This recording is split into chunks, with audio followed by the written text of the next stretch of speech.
warahmatullahi wabarakatuh. Perkenalkan, nama saya Indrayati, saya dari Puskesmas Karadenan di bagian seksi promosi kesehatan. Alhamdulillah pada hari ini tanggal 14 Juli 2020 saya diundang untuk bersilaturahmi ke SMK Negeri 2 Kabupaten Bogor. Dan alhamdulillah saya punya kesempatan untuk memberikan informasi tentang kesehatan, yaitu tentang perilaku hidup bersih dan sehat. Nah, di mana pada kegiatan ini di dalam situasi seperti ini, situasi pandemi, di mana kebersihan itu merupakan faktor yang sangat utama untuk menjaga kesehatan kita semua. Nah, seperti kita ketahui PHBS adalah perilaku hidup bersih dan sehat. PHBS itu ada di berbagai tatanan. PHBS ada PHBS rumah tangga, PHBS perkantoran, PHBS tempat-tempat ibadah, PHBS institusi kesehatan, dan PHBS di institusi pendidikan. Nah, di mana di institusi pendidikan sendiri PHBS perilaku hidup bersih dan sehat itu ada 14 indikator dan ada 3 strata, yaitu mulai strata pratama, madya, dan utama. Ya, dalam strata pertama ini ada 7 indikator yang harus ada di sekolahan. Ya, mulai dari pertama, membersihkan rambut agar selalu bersih. Ya, jadi anak-anak sekolah itu rambutnya harus bersih. Walaupun sekarang anak-anak sekarang minimal 80% sudah memakai hijab ya, tapi tetap aja rambut itu harus bersih agar tidak bau. Apalagi pakai hijab, kalau misalkan tidak keramas setiap hari kan takutnya berkutu ya, karena dia kan keringetan, jadi pasti takutnya ada kutunya, dan baunya juga mungkin nggak enak ya walaupun pakai kerudung. Terus memakai pakaian yang bersih dan rapi. Pakaian sudah jelas harus dicuci setiap hari. Apalagi kalau anak-anak sekolah sekarang kan sekolahnya mulai dari pagi sampai sore ya, karena mereka ada eskul full di sekolahan sampai jam 4. Kalau misalkan bajunya tiap hari tidak dibersihkan atau tidak dicuci, kan wanginya juga pasti berbeda. Terus yang ketiga, membersihkan kuku agar selalu pendek dan bersih ya. Kuku itu kalau zaman ibu dulu setiap minggu itu diperiksa sama ibu guru. Saya tidak tahu kalau untuk zaman sekarang ya. Jadi kalau dulu itu benar-benar ketat gitu, yang namanya kuku itu nggak boleh panjang sedikit pun. Setiap hari Jumat kita diperiksa kukunya. Ya, walaupun kuku itu terlihat kecil tapi dampaknya besar. Kalau misalkan kukunya kotor, banyak kotoran di situ, tempat bertelurnya cacing ya. Nah, itu kalau misalkan nggak bersih, kita makan nggak cuci tangan, itu bisa mengakibatkan sakit perut ya, bisa diare, atau mungkin cacingan kali ya kalau untuk anak kecil, dan juga bisa menimbulkan penyakit gatal karena dia kotor, garuk-garuk kemana-mana, tangannya kotor, banyak cacingnya di situ, bisa juga mengakibatkan gatal. Terus memakai sepatu bersih dan rapi, itu sudah pasti ya, sepatu harus bersih dan rapi. Terus berolahraga secara teratur dan terukur. Saya kira yang namanya sekolah itu pasti olahraga secara teratur dan terukur, itu pasti ya, karena di setiap sekolah itu ada yang namanya guru olahraga ya, pasti kan dengan waktunya, gerakannya, ada instrukturnya yang mengajarkan. Yang keenam, tidak merokok di sekolah ya. Saya tidak tahu di sini boleh atau tidak. Ada yang merokok atau tidak? Kayaknya kalau SMK jarang banget ya anak-anak yang merokok ya. Alhamdulillah ya, mudah-mudahan tidak ada yang merokok. Itu tidak boleh. Jangankan di sekolah, sebenarnya di rumah pun, di luar rumah pun, kalau yang namanya anak didik, anak sekolah yang belum punya penghasilan kan diharapkan jangan sampai untuk merokok ya, karena sebenarnya pabrik rokok sendiri kan udah baik banget ya. Rokok bisa mengakibatkan ini. Rokok mengandung racun sekian gitu kan. Sebenarnya kalau misalkan kita seorang pelajar pasti kita paham ya, apa sih manfaatnya orang rokok gitu kan. Kalau hanya gaya-gayaan tapi akibatnya malah menimbulkan penyakit yang bisa merusak masa depan, itu kan kita harus bisa memilah-milah ya sebagai anak muda ya. Yang ketujuh, tidak menggunakan nakja, itu sudah pasti ya, kalau yang namanya di sekolah tidak akan jangan sampai menggunakan nakja. Nah, itu untuk strata pertama dalam kegiatan PHBS di sekolah, yaitu perilaku hidup bersih dan sehat di sekolah ya. Terus strata madyanya ditambah lagi 4 indikator untuk mencapai strata madya di sekolah, yaitu menggunakan jamban yang bersih dan sehat. Jamban yang bersih dan sehat itu kalau dari Kesling memang ada aturannya sendiri, harus menggunakan klosetnya kloset cocor bebek ya, ukuran kamar mandinya sekian, misalkan 2x2. Nah untuk kamar mandi itu harus diimbangi dengan jumlah siswa ya. Kalau misalkan siswanya ada 500 misalkan, jadi satu kamar mandi itu kan banding satu kamar mandi itu untuk 30 orang, jadi harus disesuaikan jumlah murid ya untuk penyediaan kamar mandinya. Dan airnya juga benar betul-betul harus air yang bersih ya, bukan air dari sungai ya, minimal air sumur ya. Terus menggunakan air bersih. Nah yang dimaksud dengan air bersih di sini air yang tidak berbau, tidak berwarna, dan tidak berasa, itu yang namanya air bersih ya. Satu lagi, mencuci tangan dengan air mengalir dan sabun. Jadi sebelum dan setelah kegiatan kita harus wajib mencuci tangan. Apalagi dalam kegiatan pandemi seperti ini, itu hukumnya wajib banget ya cuci tangan. Kemana-mana harus bawa hand sanitizer ya untuk menjaga kebersihan kita. Terus membuang sampah pada tempatnya dan terpilah. Jadi tempat sampah itu kalau misalkan di sekolahan itu harus terpilah. Jadi sampah basah dan sampah kering, sampah organik dan anorganik ya. Jadi ada 2 warna nanti sampahnya. Dan tong sampah itu harus tertutup, jangan sampai terbuka. Karena kalau misalkan terbuka itu kan bisa aja ada kucing naik ya, berantakan ya kan. Akhirnya kan cecer kemana-mana, baunya kemana-mana. Tapi kalau misalkan tertutup, insya Allah baunya tidak akan menyebar kemana-mana. Takutnya nggak dibersihin sama mamangnya, telat hari libur, ada banyak tikus kan, itu kan bisa mengakibatkan penyakit. Nah itu, jadi kalau misalnya untuk mencapai strata pertama harus ada 7 indikator. Untuk mencapai strata madya ada 12 indikator. Nah untuk yang utama harus ditambah lagi 2 indikator, yaitu mengkonsumsi jajanan sehat dan dari kantin sekolah. Jadi kantin sekolah itu harus memenuhi syarat kesehatan. Jangan sampai menjual minuman yang terlalu berwarna. Terus warnanya juga kita harus tahu warna pakaian atau warna makanan ya. Jangan terlalu pedas. Terus kantinnya juga memang harus bersih kan. Ada ukuran-ukurannya tersendiri ya. Harus tersedia air mengalir untuk mencuci tangan di kantin tuh. Jadi jangan sampai sekarang udah nggak zaman lagi menyiapkan tempat cuci tangan di baskom. Kalau di dulu kan kayak pecel lele lah gitu kan. Sekarang itu sebenarnya itu tidak baik banget ya, kayak di rumah makan Padang itu kan. Kalau misalkan rumah Padang yang ukuran kecil kan, tangannya nyuci tangannya kan di kobokannya kecil itu kan sebenarnya bukan nyuci tangan kan, mengotori tangan. Bayang gak sih habis makan santan berminyak nyuci tangan di situ, apa ya bersih? Yang namanya bukannya bersih tapi malah tambah bau tangan, bau ikan ya. Jadi harus ada keran untuk air mengalir ya. Terus strata yang terakhir yaitu indikator terakhir, menimbang berat badan dan mengukur tinggi badan setiap bulan. Nah biasanya kegiatan-kegiatan ini dilakukan oleh anak-anak PMR biasanya ya, anak-anak PMR yang UKS ya. Ada kegiatan UKS kan ibunya biasanya ya, ada kegiatan UKS. Nah ada ruangan UKS. Ini seharusnya kalau yang namanya sekolah ber-PHBS itu harus ada ruangan UKS ya. Jadi anak-anak itu ya bisa dikasih pembinaan oleh puskesmas. Nanti yang kader-kadernya itu mensosialisasikan lagi ke adik-adiknya tentang apa sih itu perilaku hidup bersih dan sehat. Jadi ada 14 indikator perilaku hidup bersih dan sehat di institusi pendidikan. Nah, dengan adanya dengan keadaan seperti ini sekarang ini kan pandemi COVID ya, keadaan sekarang disebut keadaannya new normal. Tapi kadang-kadang orang hanya membaca normalnya saja, new-nya tidak ada. Mereka nggak paham new normal itu apa. Oh sekarang udah normal, COVID-nya sudah hilang gitu kan. Padahal sekarang aja kalau kita baca berita naiknya berapa?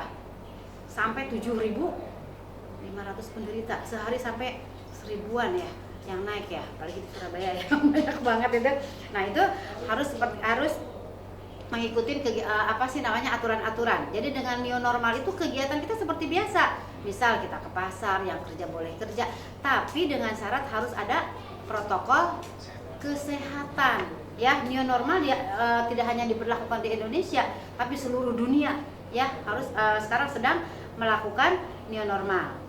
Ya, kayak seperti di Amerika oleh Disease Control, oleh ini The Center for Disease Control itu telah mengeluarkan panduan bagi sekolah-sekolah yang akan dibuka di Amerika. Saat pandemi COVID-19 di Indonesia mungkin bisa mengadopsi sejumlah anjuran-anjuran new normal seperti itu. Nah, new normal di sekolah itu harus mengikuti. Pertama, harus memakai masker. Ya. Tidak boleh berbagi barang-barang atau peralatan. Artinya gini, kalau misalkan zaman normal biasa-biasa aja, karena yang namanya anak sekolah itu kan bawa makanan bareng-bareng, bawa minuman bareng-bareng, bagi dong, kamu bawa apa? Kamu kan itu kan seperti itu ya, alat tulis bareng-bareng, saya nggak bawa pulpen, pinjam dong, pinjam dulu punya kamu, serutan apalah kayak gitulah, pokoknya peralatan yang ada di sekolah kan dulu seperti itu, boleh dong, ya kan? Kalau nggak dikasih malah pelit banget sih gitu kan. Nah kalau sekarang harus belajar pelit karena memang kita tidak boleh menyentuh barang orang, kita tidak boleh meminjam barang orang, jadi harus betul-betul punya sendiri. Membersihkan dan mendisinfektan bagian sekolah yang sering disentuh sesering mungkin. Kalau di sekolah apa yang paling sering disentuh? Nah, handle pintu keluar masuk, ya kan? Meja, spidol. Ya, apalagi bu guru, nanti bu guru juga nggak boleh tuh pinjam-pinjaman, bu guru harus punya spidol sendiri, meja bu guru sendiri, jadi itu harus rajin dibersihkan dan didisinfektan, ya. Buat jadwal untuk meningkatkan kebiasaan bersih-bersih dan mendisinfeksi secara rutin. Artinya berarti sekolah kalau misalkan udah normal masuk, kan kebetulan sekarang belum ya Bu ya? Belum kan? Belum. Nah nanti kalau misalkan udah masuk harus membuat jadwal piket. Kalau dulu kan mungkin jadwal piket memang ada juga ya Bu ya? Ada. Tapi hanya nyapu kan? Nyapu doang kan? Nah kalau sekarang harus ditambah dengan melakukan penyemprotan disinfektan di mejanya, di handle-handle pintu, pokoknya yang banyak disentuh oleh tangan kita. Semua barang diberi nama dan dipisahkan di tempat masing-masing. Jadi nama ini barang si Ani, ini spidol si Ani, ini pensil si Ani gitu. Apalagi anak TK ya. Jadi semua kalangan dari mulai TK sampai mahasiswa pun harus mempunyai barangnya dan dinamakan, takutnya ketuker ya Bu ya. Namanya Ani pakai binti kali ya? Enggak juga ya. Takutnya namanya Aninya ada 3, ketuker deh nama si Ani. Ya. Terus tidak ada alat elektronik, mainan dan alat-alat ajar yang digunakan bersama-sama. Ini biasanya mungkin di TK Ibu ya kalau hal seperti ini ya. Kalau di sekolahan kalau anak-anak SMA kan beda lagi kali ya. Terus tempat duduk antar anak harus berjarak minimal 1,8 meter dan semua menghadap ke arah yang sama. Jadi kita duduk nggak kayak dulu lagi, satu bangku berdua, satu bangku bertiga. Jadi nantinya harus satu bangku satu, harus diukur jaraknya. Jadi nggak ada lagi colek-colekan, nggak lagi rumpi-rumpian, nggak lagi ngobrol-ngobrolan ya, karena kita fokus satu arah ke depan. Jadi pas cuek-cuekin gitu zaman sekarang Maya kayak gitu ya. Kayak orang lagi musuhan kali ya. Enggak juga ya. Tapi dengan senyuman aja gini bisa ngelirik juga kan. Boleh kan ya Bu ya ngelirik ya Bu ya walaupun 1 meter ya. Iya. Nah, kalau ujian nggak bisa nyontek tapinya ya. Hallway atau lorong sekolah diatur agar dilewati satu arah. Artinya kalau misalkan kita jadi harus diatur pintu masuk sama pintu keluar. Kalau sekolah kan pintunya satu ya Bu ya. Nah itu harus pintu masuk dan pintu keluar tuh di lorong-lorong tuh. Jadi misalkan kayak tadi saya masuk lewat depan, nanti pas keluar harus lewat. Oh jadi pintunya gini, kita ada dibikin arah satu, ini yang buat masuk. Keluar ya. Tetap satu bukan di kelas gitu sih. Oh gitu ya. Ya pokoknya diatur agar tidak bersentuhan fisik ya, satu anak satu dengan anak yang lain. Kayak di lift, ya. Iya kayak di lift ya, seperti itu ya. Terus memasang stiker di lantai agar anak tahu batas jarak aman dengan yang lain. Jadi kalau misalkan kita itu dikali, nih dihitung nih satu kotak keramik ini berapa sih ukurannya, jadi 1 meter itu berapa kotak gitu ya, jadi dipakai jarak seperti itu. Nah kayak saya sama Mas kan udah ada jarak nih, ya kan kayak gitu kan. Nah itu nanti harus ditandain ya biar tidak berdekatan. Anak hanya boleh ditemani guru yang sama sepanjang hari. Kebayang gak sih Bu? Anak harus didampingi satu guru sepanjang hari. Berarti kalau beda pelajaran. Nah iya, makanya itu dari TK kali ya. Kalau beda pelajaran kayaknya mungkin guru ini nitip kali ya, Mas nitip dong pelajaran saya. Saya tidak tahu itu teknisnya, itu kan dari dinas pendidikan ya Bu ya. Nanti mungkin dinas pendidikan akan mensosialisasi lagi seperti apa. Mungkin ada perbedaan antara TK, SD, SMA, sama SMK ya. Terus tidak disarankan kelas berganti-ganti guru, itu jadi satu kelas harus satu guru ya, satu kelas harus satu guru ya. Terus lakukan pemeriksaan kesehatan dan temperatur rutin ya. Jadi sekarang kalau misalkan mau masuk sekolah, di depan kelas, di depan sebelum masuk sekolah itu harus disediakan air cuci tangan dan air mengalir, wastafel ya. Dan kalau itu harus dilakukan sebelum masuk kelas, harus diperiksa suhu pakai termogan. Jadi setiap kelas harus mempunyai alat itu nantinya. Satu kelas satu, karena tidak mungkin satu sekolah satu alat, nggak mungkin kan, yang ada jebol kali ya. Tiap hari nanti harus beli alat Bu, kalau misalkan satu sekolah satu alat termogan. Jadi minimal satu kelas harus punya alat satu termogan. Oh Iya, karena kalau misalkan satu sekolah cuma satu, muridnya ada 200, kebayang nggak sih? Kayaknya lelah banget itu termogan ya, dipakai nembakin terus-terusan, ya kan? Nah, jadi minimal diusahakan satu kelas satu alat untuk pengatur suhu. Memasang partisi antar tempat duduk anak. Ada sih. Partisi. Jadi partisi itu gini, ini meja. batas. Jadi pembatas. Jadi pakai itu apa sih? Sekarang kalau bikin pakai kayak plastik gitu loh. Nah kayak gitu tuh di kaca. Nah dikacain setiap meja, ya. Setiap meja tuh harus seperti itu. Jadi satu sama lain betul-betul tidak ada apa ya udara airborne keluar dia bicara gitu kan. Nah, seperti itu. Nanti dihimbau kalau memang dia merasa sakit atau nggak enak badan, lagi demam, lebih baik disarankan jangan sekolah ya, karena kan penularan COVID-19 kalau misalkan awal-awal sih hanya droplet aja ya, cipratan. Tapi kalau sekarang katanya WHO mengatakan itu sekarang sudah melalui airborne. Jadi airborne itu bisa lewat udara ya, makanya disarankan harus apa sih, untuk menghindari COVID-19 itu harus memakai masker ya. Nah sekarang bagaimana sih kita untuk menghindari resiko penularan COVID-19 di lingkungan sekolah? Yang pertama, sering cuci tangan pakai air sabun, pakai sabun dan air mengalir ya. Jadi kembali ke cuci tangan lagi ya, itu hal yang sangat utama ya. Terus jaga jarak ya, itu tadi jaga jarak minimal 1 meter, 1,8 ya. Terus mengusahakan social distancing. Bila Anda atau keluarga Anda mengalami demam atau batuk, ya tadi saya bilang, jadi kalau misalkan merasa dirinya batuk, nggak enak badan, lebih baik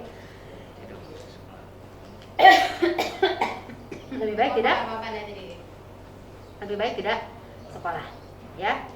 Tutup mulut hidung dengan batuk dengan lipat. Jadi kalau misalkan kayak tadi batuk saya udah nggak bener ya, kalau misalkan kita gitu kan udah nggak bener lagi. Jadi sekarang kalau batuk harus pakai tangan seperti ini ya. Itu ada perubahannya dari normal dan normal ke new normal yang tadi ya. Nah pencegahannya seperti apa? Cuci tangan lagi yang benar. Cuci tangan ada 6 langkah cuci tangan. Gunakan masker jika batuk dan pilek ya, itu sudah pasti. Tapi sekarang karena memang sekarang lagi pandemi, peningkatannya tinggi banget. Terus kita ini kan Cibinong itu zona merah ya, jadi disarankan setiap orang keluar rumah harus memakai masker. Itu jangan ketinggalan yang namanya masker. Jika batuk pilek sesak napas segera ke rumah sakit. Boleh ke rumah sakit, ke puskesmas atau fasilitas kesehatan lainnya ya. Jadi jangan didiamkan dulu, jangan ditunggu parah. Perbanyak mengkonsumsi sayur dan buah untuk menjaga biar imun kita bagus, daya tahan tubuh kita bagus ya. Jangan mengkonsumsi hewan berpotensi menular virus corona. Nah, awal-awal kan heboh banget ya. Virus corona tuh ditimbulkan dari binatang ini, makanan ini, karena orang suka mengkonsumsi apa? Daging tikus, daging babi, daging ular, kelelawar, apalagi biawak segala macam ya katanya ya. Tapi alhamdulillah sih kalau misalkan kita sih kayaknya nggak mungkin juga ya, jarang banget ya makanan kayak gitu ya.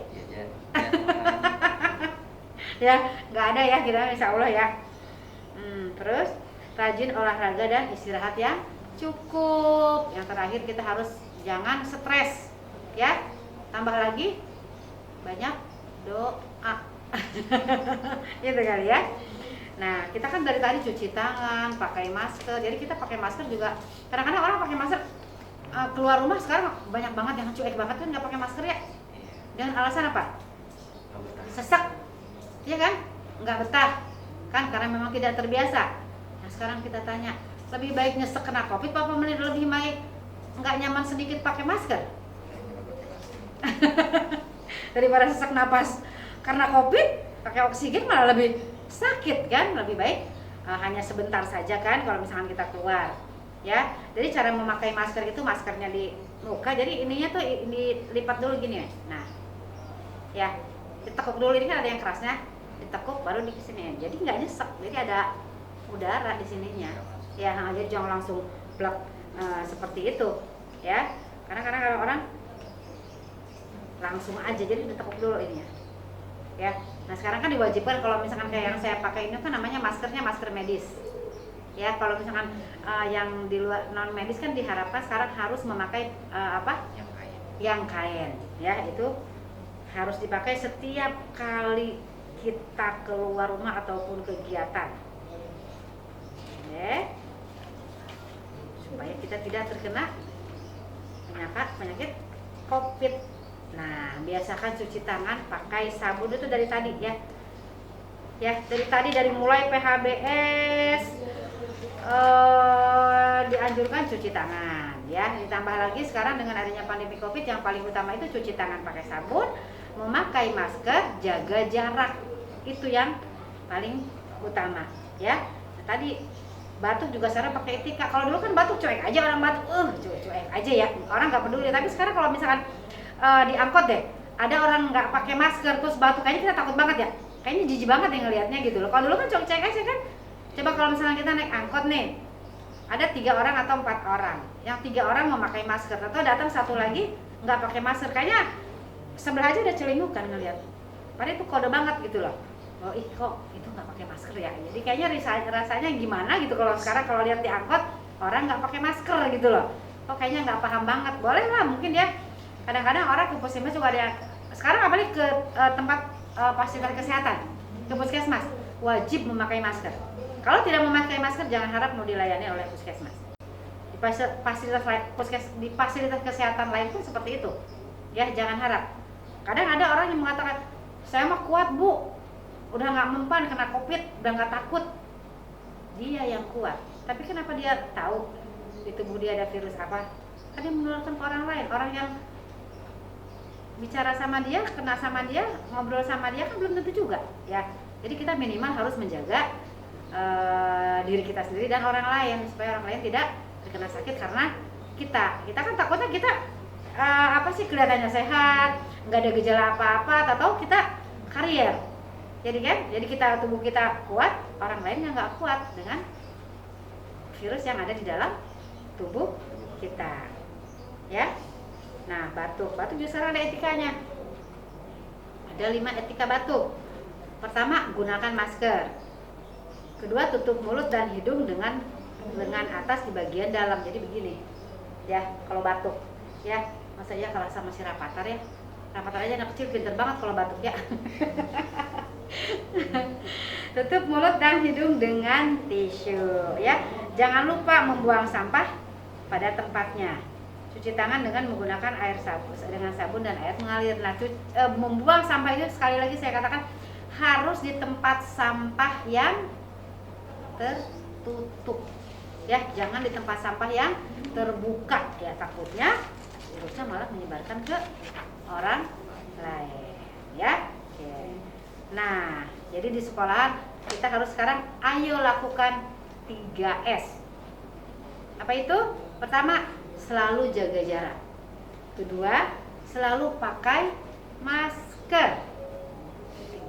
3, selalu cuci tangan dengan sabun setelah beraktivitas. Jadi kalau misalkan kita habis dari mana-mana masuk rumah itu harus cuci tangan dulu ya sebelum memegang yang lain. Nah, itu new normal di sekolah ya, dengan tadi yang tidak mengabaikan perilaku hidup bersih dan sehat. Yang tadi ada 14 indikator PHBS, perilaku hidup bersih dan sehat di tatanan sekolah. Ada 14 indikator dengan strata Pratama, Madya, dan apa tadi satu lagi? Utama ya. Nah, ditambah lagi dengan adanya pandemi COVID-19 harus diikuti dengan protokol kesehatan, yaitu mulai dari harus memakai masker, jaga jarak, cuci tangan pakai air sabun dan air mengalir. Nah, itu ditambah seperti itu, dan itu sekarang hukumnya wajib memakai masker. Nah, apalagi di kota. Mulai tanggal 27 Juli ini wali kotanya Bimaria sudah membuat peraturan yang tidak memakai masker didenda 100.000. Karena mungkin sudah lelah. Edukasi udah, ya dihimbau di mana, tapi orang masih cuek aja kan. Nah, akhirnya sekarang komitmen terakhir yang tidak memakai masker di luar rumah, keluar rumah itu didenda 100.000. Yang dia pergi ke tempat keramaian umum, misalkan ke warung ya, pasar, ke kantor, apalagi naik kendaraan umum itu didenda 100.000 ya. Jadi di sekolahan sekarang hukumnya diwajibkan, bukan dihimbau lagi ya, diwajibkan memakai masker, jaga jarak, cuci tangan ya. Mudah-mudahan di sekolah ini sudah mulai apa ya Bu ya, mempersiapkan ya, kayak fasilitas cuci tangannya, termogan itu harus ada di sekolah ya, untuk memeriksa suhu tubuh anak sebelum melakukan kegiatan belajar. Nah, itu ya, mungkin itu yang bisa saya sampaikan tentang budaya hidup bersih. Dan saya berharap mudah-mudahan apa yang saya sampaikan ini bermanfaat buat anak-anak ya, minimal buat dirinya sendiri. Nanti dia kalau dia udah tahu untuk dirinya, untuk keluarganya dan lingkungan masyarakat ya, maupun bisa masyarakat sekolah dan masyarakat di lingkungan tempat tinggalnya. Ya, baik, mungkin itu saja. Tapi bila ada hal-hal yang memang perlu ditanyakan atau hal-hal yang perlu ditambahkan oleh pihak sekolah, saya siap untuk membantu. Wabillahi taufiq wal hidayah. Wassalamualaikum warahmatullahi wabarakatuh.